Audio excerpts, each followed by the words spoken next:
Hidden in the silent faces of Egyptian monuments, under the gaze of the Vedic gods, between the lines of the old books of alchemy, and tantalizing us from the myths of the Aztecs and Mayans, the essence of the secret doctrine has always been there.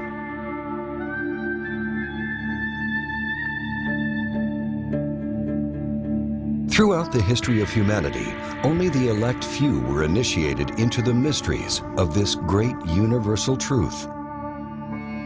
And those few guided the rest of humanity and gave them the outward symbols of that truth as guidance.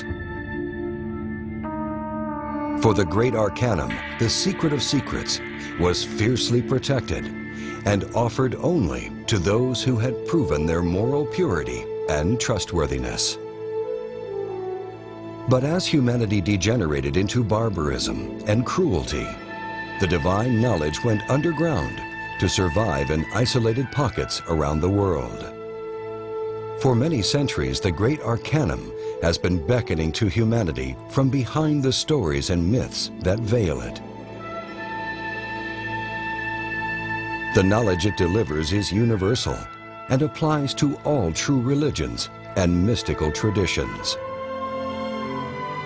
Whether it is the serpent of Adam and Eve from the Judeo-Christian tradition, the winged serpent of Quetzalcoatl from the Aztec tradition, the serpents climbing the caduceus of the Greek god Hermes, or the serpents of the Hindu or Buddhist traditions, all these symbols contain the same teaching.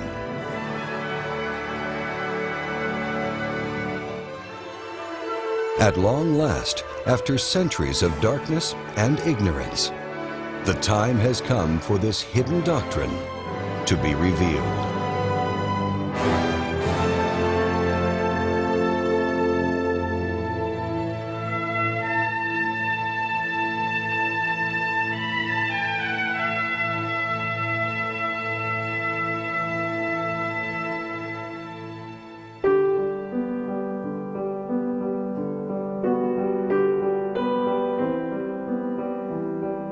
All religions are precious jewels on the golden string of divinity. The word religion derives from the Latin root religare, which means union.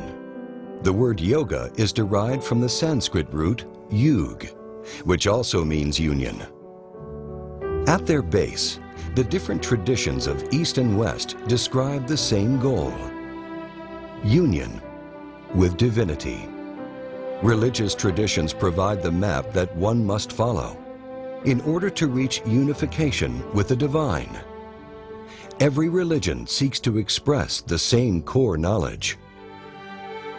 But one needs the right tools in order to read the map.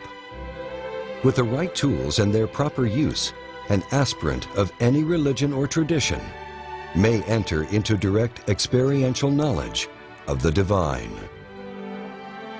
It can be seen then that there is truly one science, one path, but appearing with different names and faces. For narrow is the gate, and straitened the way that leads to life, and they are few who find it. In Greek, the narrow path is called gnosis, which means knowledge. In Hebrew, the same narrow path is called da'at, which also means knowledge.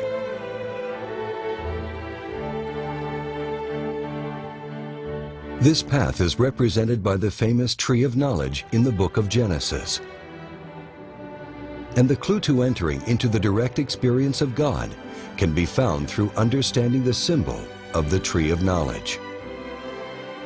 Genesis, the Judeo-Christian teaching of creation, was written as a means to pass down the knowledge of the great arcanum to those with the eyes to see and the ears to hear.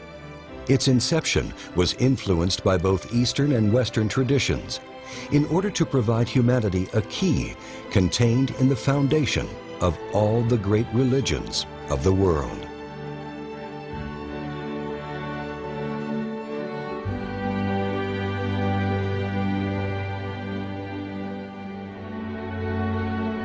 The Old Testament, or Tanakh, outwardly appears to be basic spiritual instruction in the form of stories and histories. Yet in truth, it is a vehicle of the secret knowledge.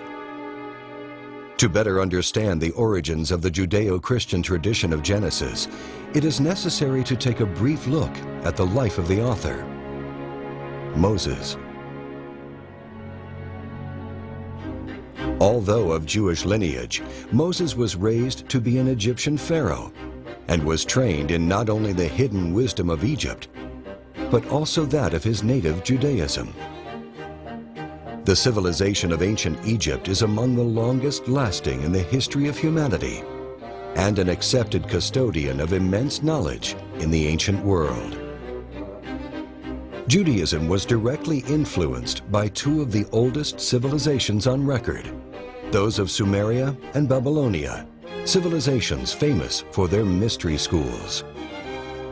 Schooled in the hidden teachings of these ancient traditions, Moses wrote the first 5 books of the Bible in Hebrew and in code, as was the tradition. Thus, every story and name contained within the books of Moses hides a deeper meaning. As it says in the mystical Hebrew book, the Zohar, The narratives of the doctrine are its cloak. The simple look only at the garment, that is, upon the narrative of the doctrine. More they know not. The instructed, however, see not merely the cloak, but what the cloak covers. The Bible is symbolic. The characters and events of the Bible are a cloak that veils the real message. This inner knowledge has been hidden, or in the case of Christianity, rejected entirely. The Bible, like all great religious books, has been interpreted literally. Even Jesus of Nazareth taught both a public and a secret doctrine. To you it hath been given to know the secrets of the reign of the heavens, and to these it hath not been given. Those who received the secret teaching were persecuted and forced to take the knowledge underground. As a result, the modern church has inherited merely the cloak. In addition, the Bible has undergone repeated editing by those without any knowledge of its secrets.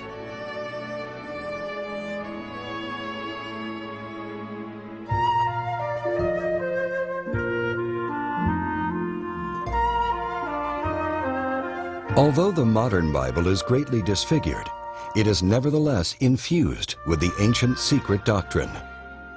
However, the many levels of meaning hidden in the Hebrew letters are not visible in the modern language versions of the Bible.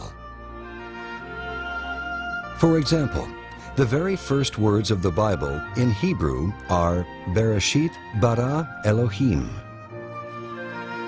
The common literal translation is, "In the beginning, God creates." But the Hebraic translation, found in the Zohar, reads, "In wisdom, Elohim creates." Elohim is a